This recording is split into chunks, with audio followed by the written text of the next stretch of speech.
कहते हैं कि अपनों ने लूटा गैरों में कहां दम था। कमोबेश यही हाल महाराष्ट्र में उद्धव ठाकरे के साथ हो रहा है। आपको बता दें कि इस वक्त उद्धव ठाकरे ना घर के हैं ना घाट के हैं। इस वीडियो में हम आपको बताएंगे कि जिस तरीके से कल कांग्रेस चुनाव समिति की बैठक हुई, उस महाराष्ट्र को लेकर कांग्रेस चुनाव समिति में क्या बातचीत हुई, इस पर हम चर्चा करेंगे।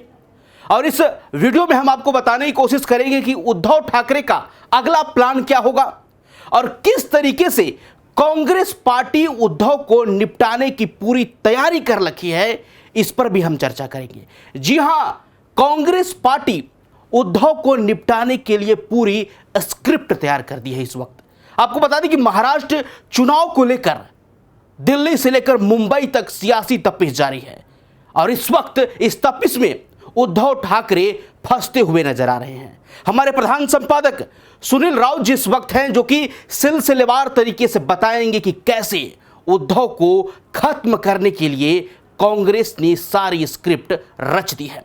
सर, क्या है अंदर का मामला? कल केंद्रीय चुनाव समिति जो कांग्रेस पार्टी के दफ्तर में मीटिंग हुआ, उसके बाद से पूरी तरीके से कांग्रेस जो है उद्धव को निपटाने की तैयारी कर ली है।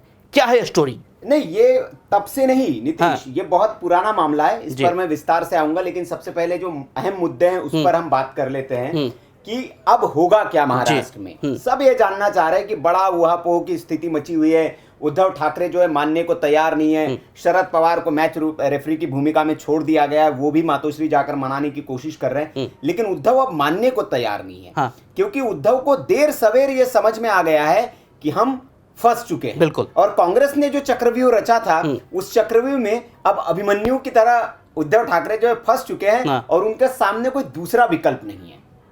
आप सिलसिलेवार तरीके से मैं बताऊंगा कि कैसे कांग्रेस ने स्क्रिप्ट पूरी तैयार की थी और कैसे उस कांग्रेस की चाल में वो उद्धव ठाकरे फंसे हैं, ये सब बताऊंगा। लेकिन पहले कल रात जो हुआ वो मैं आपको बता दूं। कल कांग्रेस चुनाव समिति की बैठक हुई। पहले एक बैठक होनी थी, लेकिन उद्धव ठाकरे की वजह से ही वो बैठक को टाल दिया गया था दिल्ली में, क्योंकि उद्धव ठाकरे सीटों को लेकर मान नहीं रहे हैं। वो अभी भी मान नहीं रहे, जिद पर अड़े हुए हैं और सारी की सारी लड़ाई विदर्भ को लेकर है। विदर्भ मतलब वो इलाका नागपुर जहां संघ का मुख्यालय है। नागपुर, रामटेक, अमरावती, वर्धा, ये जो क्षेत्र पड़ता है इसको विदर्भ कहा जाता है और सारी की सारी लड़ाई विदर्भ को लेकर है। इस विदर्भ में अगर मैं बात करूं आपको तो कुल जो सीटें हैं वो 62 सीटें आती हैं। 62 विधानसभा की सीटें आती हैं और 8 सीटें जो है, बहुत ज्यादा नहीं, 8 सीटें उद्धव ठाकरे मांग रहे हैं और कांग्रेस एक भी सीट नहीं देना चाह रही है। कांग्रेस बेचारी गांठ पलट है। नहीं, 62 सीटें जो है कांग्रेस चाह रही कि सब एनसीपी और कांग्रेस मिलकर लड़े। अच्छा। उद्धव की वहां एंट्री नहीं देना चाहती है। इसके पीछे कांग्रेस का तर्क यह है कि जो मुंबई का क्षेत्र है, जहां से वर्षा गायकवाड़ जीती है, लोकसभा चुनाव जो जीत कर आई है, उन्होंने कहा कि मुंबई का क्षेत्र हमारा स्ट्रांग क्षेत्र है, हम लोकसभा चुनाव में जीत कर आए। उसके बावजूद आप कह रहे हैं जो वरुण सरदेसाई को आपने टिकट दे दिया बांद्रापुर से, तो आपके लिए हम मुंबई छोड़ रहे हैं, तो विदर्भ में आप एंट्री मत करिए, विदर्भ में मत आइए। अब कल जो नाना पटोले वहां से आए कांग्रेस चुनाव समिति की बैठक में, वहां इसको लेकर सारी चर्चाएं हुई और नाना पटोले की, और अंदर की बात मैं बता रहा हूं ये नीतीश, नाना पटोले की ओर से राहुल गांधी और आला कमान को ये दो टूक संदेश दे दिया गया है कि उद्धव ठाकरे के आगे झुकने की बिल्कुल जरूरत नहीं है और विदर्भ पर उनसे कोई समझौता करने की जरूरत नहीं है। विदर्भ में हम बहुत मजबूत है, महाराष्ट्र में हम बहुत मजबूत है और उद्धव ठाकरे अगर हमारे साथ नहीं आते हैं तो भी हम चुनाव लड़ सकते हैं और चुनाव जीत सकते हैं। ये बात कांग्रेस चुनाव समिति की बैठक में हुई है और ये बात कांग्रेस के महाराष्ट्र के नेताओं ने कही है कि उद्धव ठाकरे की हमें जरूरत नहीं है, क्योंकि उद्धव ठाकरे, ये आरोप भी लगाए गए कि उद्धव ठाकरे महाविकास आघाड़ी में दरार डाल रहे हैं। वो संजय राउत की ओर से अनर्गल बयानबाजी की जा रही है। उन्होंने कहा कि हम राहुल गांधी से बात करेंगे, यहाँ का नेतृत्व जो है वो सक्षम नहीं है। तो ये जो बातें हैं, अब वहां के नेतृत्व पर जब आप अटैक करेंगे तो वहां का नेतृत्व यहाँ आकर आपके बारे में अच्छी अच्छी बातें थोड़ी बताएगा। तो चुनाव जो कांग्रेस चुनाव समिति की बैठक है उसमें साफ तौर पर कह दिया है कि उद्धव को बाहर करिए, मतलब उनकी शर्तों पे मत झुकिए। अगर वो हमारी शर्तों पर आने के लिए तैयार है तो रखिए, अदरवाइज इनको बाहर कर दीजिए। ये कल का अपडेट है, बड़ा अपडेट। अब आप कहेंगे कि ऐसा कांग्रेस क्यों कह रही है, का सवाल होगा ना, दर्शकों का भी सवाल होगा कि भाई क्या उद्धव के बिना कांग्रेस चुनाव जीत सकती है? क्या उद्धव के बिना कांग्रेस और एनसीपी चुनाव जीत सकती है? जी बिल्कुल। कांग्रेस को यही लगता है, कांग्रेस को जैसे हरियाणा में लग रहा था कि आम आदमी पार्टी और बाकी सहयोगी दलों की हमें जरूरत नहीं, हम अकेले हरियाणा में चुनाव जीत सकते हैं, अति आत्मविश्वास। हाँ, कांग्रेस को ये आत्मविश्वास लोकसभा चुनाव से आया है। लोकसभा चुनाव के आंकड़ों पर थोड़ी नजर डालेंगे आप नीतीश, तो थोड़ा चित्र आपका स्पष्ट होगा। उद्धव ठाकरे को 21 सीटें दी गई थी, सबसे ज्यादा सीटों पर बड़े भाई की भूमिका में कांग्रेस ने उद्धव को रखा था। 21 सीटों पर चुनाव लड़ा था, कांग्रेस अपनी 17 पे लड़ी थी, 4 सीटें कम, कांग्रेस दूसरे नंबर पर और शरद पवार तीसरे नंबर पर 10 सीटों पर लड़े थे। रिजल्ट जब आया तो पूरा रिवर्स हो गया। बिल्कुल, कांग्रेस 17 में से 13 सीटें जीती, मैं 4 सीटें वो लॉस कर गई। 9 सीटें मात्र उद्धव ठाकरे जीत पाए 21 में से, और 8 सीटें 10 में से शरद पवार जीत गए। अब स्ट्राइक रेट अगर हम देखेंगे तो शरद पवार और कांग्रेस का बहुत ज्यादा है और उद्धव ठाकरे कहीं है ही नहीं। अब बात असल में यह है कि असली शिवसेना कौन, शिंदे बनाम उद्धव की अगर आपस में तुलनात्मक अध्ययन किया जाए, 2.25 लाख वोट ज्यादा मिले हैं शिंदे की शिवसेना को उद्धव की शिवसेना से। उनके सांसद ज्यादा जीत के आए हैं उद्धव की शिवसेना से, स्ट्राइक रेट शिंदे की शिवसेना का ज्यादा है। तो इससे यह पता चलता है कि उद्धव की स्वीकार्यता महाराष्ट्र में बची नहीं है। एकनाथ शिंदे के पास विधायक भी ज्यादा है। हाँ, कांग्रेस 40 विधायक के साथ हो गए, 14 विधायक इनके पास बचे थे। लेकिन महाराष्ट्र की जनता, क्योंकि ये कहा गया था कि ये लोकसभा चुनाव में तय हो जाएगा कि महाराष्ट्र की जनता किस के साथ है, शिंदे के साथ है या उद्धव के साथ है, तो उस लोकसभा चुनाव में एक तय हो गया कि शिंदे के साथ महाराष्ट्र की जनता है, उद्धव को असली शिवसेना नहीं मान रही। दरअसल ये है कि शिवसेना की जो लेगेसी है, बाला साहेब ठाकरे की लेगेसी कट्टर हिंदुत्व की लेगेसी थी, और उस लेगेसी से उलट जाकर सत्ता के लिए, कुर्सी के लिए उद्धव ठाकरे ने कांग्रेस का साथ लिया, कांग्रेस के शरणागत हो गए, कांग्रेस के शरण में गए। ये मैसेज गया महाराष्ट्र में, और इसीलिए आप जो वोट भी मिला है, अब कांग्रेस ये कहती है, कांग्रेस का अंदरूनी जो एनालिसिस है कि जो ये 9 सीटें मिली है उद्धव ठाकरे को लोकसभा चुनाव में, ये एनसीपी और कांग्रेस के वोट बैंक से मिली है, इनका अपना वोट बैंक नहीं है। अच्छा, मेरा सवाल है सर कि कांग्रेस उद्धव को निपटाना क्यों चाह रही है? आखिर किस बात का बदला कांग्रेस पार्टी उद्धव ठाकरे से लेना चाह रही है? देखिए, बाला साहेब ठाकरे के विचार कांग्रेस को लेकर क्या थे, ये किसी से छिपे नहीं है। बिल्कुल। सोनिया गांधी के लिए वो किन किन अपशब्दों का इस्तेमाल करते थे, ये किसी से छिपा नहीं है। अब जिस सोनिया गांधी के लिए अपशब्दों का खुलेआम इस्तेमाल करते थे उद्धव ठाकरे के पिताजी, और शिवसेना कांग्रेस के नेताओं को लेकर, खासतौर पर कांग्रेस को लेकर जिस तरह के विचार उनके थे, वो उसके बाद कोई नहीं सोच सकता था कि वो कांग्रेस पार्टी शिवसेना के साथ मिल सकती है। लेकिन कहते हैं फिल्मों में, कभी कभी आपने देखा होगा, कई फिल्में ऐसी होती है कि जब किसी दुश्मन को निपटाना है तो दुश्मन को दुश्मन बनकर आप नहीं निपटा सकते, उसको दोस्त बन जाइए उसका, तो दोस्त बनकर आप आसानी से निपटा सकते हैं, उसकी कमजोरी को पता कर सकते हैं। हाँ, दोस्त बनेंगे आप, साथ में रहेंगे उसके, तो उसकी 2 बातें आपको पता चलेगी, आप उसके घर में आना जाना रहेगा आपका, आपकी उसकी कमजोरियां पता रहेगी, और फिर धीरे धीरे उसकी बातें आप पता चलेगी, और फिर पीठ में छुरा घोंपना आसान हो जाएगा, क्योंकि दुश्मन अगर आप रहेंगे तो आपको छाती पे वार करना पड़ेगा। दोस्त जो होता है या जानकार जो होता है पीठ में छुरा दे सकता है। तो उद्धव के साथ वही हुआ, उद्धव समझ नहीं पाए, उद्धव सत्ता के मोह में, लालच में वो चले तो गए कांग्रेस के साथ। लेकिन आप देखिए कांग्रेस ने किस तरीके से उद्धव का जो वोट बैंक था, फिर लोकसभा चुनाव के आंकड़ों को हमें देखना पड़ेगा। 1 सीट थी महाराष्ट्र में, अगर हम 2019 की बात करें, 1 सीट थी कांग्रेस की, अभी कितनी है? 13 सीटें। 12 सीटों का इजाफा कांग्रेस को हुआ है लोकसभा चुनाव में, और कितना वोट शेयर बढ़ा है कांग्रेस का, यही आत्मविश्वास कांग्रेस का है। अगर विदर्भ की मैं बात करूं तो विदर्भ में जो 10 सीटें हैं लोकसभा की, उसमें से 7 सीटें कांग्रेस जीती है। इसीलिए विदर्भ में उद्धव ठाकरे की वो एंट्री नहीं चाह रहे, कह रहे कि जिस विदर्भ में यार 10 में से 7 सीटें हम जीत गए, उस विदर्भ में इनको एंट्री कैसे दे दे। तो ये सारी लड़ाई है। तो मैं इस पे आ रहा था कि क्यों निपटाना चाह रहे, तो जो पुरानी वाली बात थी, तो उसका बदला लेने का ये बहुत आसान तरीका था। अब देखिए कि उद्धव के पास बचा क्या, उद्धव के आपने अपने में मिला के सेकुलर बना दिया। बिल्कुल। उस पार्टी की एक आइडियोलॉजी थी कि ये कट्टर हिंदुत्व वाली पार्टी है।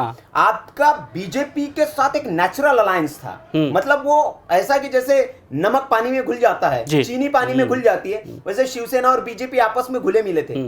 लेकिन आप शिवसेना और कांग्रेस का गठबंधन तेल और पानी का गठबंधन है कि पानी में तेल डाल देंगे तो सतह पर आ जाएगा, वो घुल नहीं पाएगा। तो ये शिवसेना घुल नहीं पाई, शिवसेना ने अपने आप को सेक्युलर बनाने की कोशिश की। कांग्रेस ने अपना स्टैंड नहीं बदला। कांग्रेस का स्टैंड वीर सावरकर पर वही है। वीर सावरकर को लेकर राहुल गांधी ने वैसी ही बयानबाजी की, आपने देखा होगा जी। लेकिन उद्धव ठाकरे ने अपना स्टैंड बदल लिया। उद्धव ठाकरे सेक्युलर हो गए।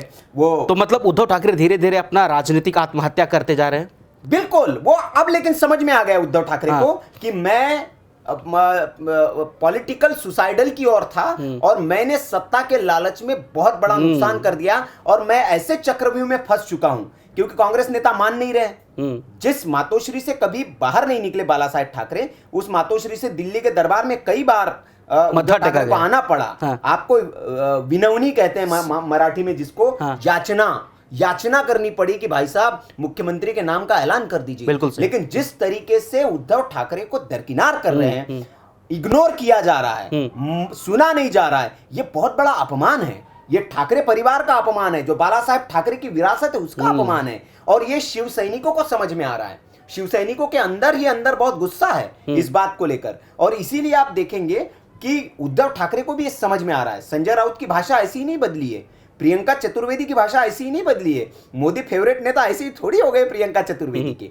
ये पासे फेंके जा रहे हैं। हाँ। उद्धव के पास अभी रास्ता नहीं है। तो क्या इसमें राज ठाकरे कुछ अहम रोल निभा सकते हैं? राज ठाकरे की तरफ भी पासे फेंक रहे उद्धव ठाकरे, और उद्धव अब हर वो ऑप्शन अपनाने के लिए, मतलब कहते हैं ना कि जब मछली पानी से बाहर निकल जाती है और उसका जीवन समाप्त होने वाला है, उसको पता चलता है तो छटपटाने लगती है और कुछ भी करने के लिए तय। वही हालत उद्धव ठाकरे की है। वो भी ऑप्शन तलाश रहे कि मैं ओवैसी के साथ मिल जाऊं, वो दूसरा ऑप्शन ये भी तलाश रहे कि मैं राज ठाकरे से विनवनी कि भाई आ जाओ, तो एक संदेश जाए कि यार ठाकरे परिवार एक हो गया है तो कुछ तो हो हमारा। वो बीजेपी की तरफ भी पत्ते फेंक रहे हैं कि फडणवीस के साथ मुलाकात करने के लिए ऑफर भेज रहे, प्रपोजल भेज रहे हैं। संजय राउत इधर दिल्ली में फोन घुमा रहे हैं कि भाई साहब गलती हो गई पिछली वाली, कर सकते हैं कुछ दीजिए। हाँ। लेकिन अब बीजेपी के सामने बड़ा संकट है जी। अभी देखिए, जो कल तक जो सारी बातें चल रही है ठीक है, लेकिन क्या भारतीय जनता पार्टी उद्धव को ले सकती है? अभी बिल्कुल नहीं। अभी समय बहुत कम बचा हुआ है। फिर आप शिंदे को कैसे एडजस्ट करेंगे? तो अभी बीजेपी स्कोप नहीं बचा है, लेकिन उद्धव कर रहे कोशिश। अभी इस चुनाव में तो कुछ नहीं हो सकता। उद्धव के पास एक ही विकल्प है। अब इस जो चक्रव्यूह में फंस चुके उनके पास निकलने का कोई विकल्प नहीं। अकेले चुनाव लड़के इस विधानसभा चुनाव में अगर उद्धव ठाकरे अपनी साख नहीं बचा पाए, उद्धव ठाकरे क्यों छटपटा रहे, इसके पीछे एक बड़ी वजह यह भी है कि उनकी जो शिवसेना है, बची खुची जो पार्टी है, बहुत थोड़ी सी पार्टी बची है अभी, ये अगर इस विधानसभा चुनाव में उद्धव ठाकरे कुछ कमाल नहीं कर पाए, करिश्मा नहीं कर पाए, तो बची खुची शिवसेना भी खत्म हो जाएगी। इसीलिए उद्धव ठाकरे की छटपटाहट है। जिस सिलसिलेवार तरीके से हम आपको समझाने की कोशिश किए कि महाराष्ट्र विधानसभा चुनाव को लेकर इस वक्त उद्धव ठाकरे ना घर के रहें। एक और इसमें मैं पॉइंट बता दूं कि आप कहेंगे कि भाई ये दर्शक तो ये भी सवाल उठा सकते हैं कि कांग्रेस ने कैसे सुपारी ले ली है उद्धव ठाकरे शिवसेना की, और कैसे, भाई ये सवाल आपने पूछा नहीं मुझसे कि कैसे आप कह रहे कि कांग्रेस खत्म करने में लगी हुई है। अब आप बताइए, मैं आपसे एक सवाल पूछता हूं कि आप और हम दोस्त हैं और आपका कोई दोस्त है या आपके हमारे बीच में कोई गठजोड़ हुआ है, हम अलाई पार्टनर है, क्या मैं आपके पार्टी के किसी नेता को तोड़कर अपनी पार्टी में शामिल कराऊंगा? नहीं, बिल्कुल नहीं कराएंगे। नहीं। क्योंकि ये तो भाई हम वैचारिक मित्र हैं ना। लेकिन कल की खबर मैं आपको बता रहा हूं महाराष्ट्र से, कांग्रेस पार्टी ने उद्धव ठाकरे के एक बड़े नेता, पार्टी के प्रवक्ता को तोड़कर कांग्रेस में शामिल करा दिया जी। इधर आप बातचीत कर रहे टेबल के बैठकर सीटों की, और उधर शिवसेना में फूट कर रहे, शिवसेना को तोड़ रहे हैं आप। जो तोड़ने का आरोप उद्धव ठाकरे भारतीय जनता पार्टी और शिंदे पे लगाते थे, वो काम तो कांग्रेस कर रही है।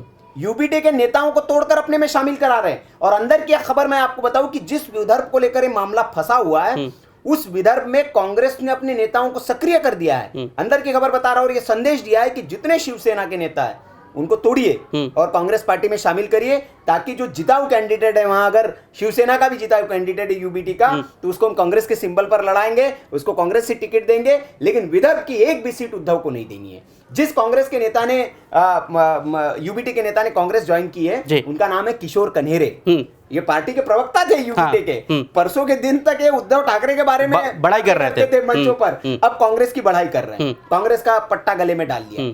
तो इसलिए मैं कह रहा हूं कि पूरी तरह से उद्धव अब फंस चुके हैं, और कांग्रेस भी अपने उस स्टैंड पर है। कांग्रेस अब समझ चुकी है कि उद्धव कहीं के नहीं बचे हैं, तो अब कांग्रेस भी अपने आक्रामक मूड में आ गई है। कांग्रेस आरोप लगा रही है कि ये भैया दरार डाल रहे हैं, इनकी जरूरत नहीं महायुति में, महाविकास आघाड़ी को ये खराब कर रहे हैं, आला कमान को संदेश दे, बाहर करो इनको।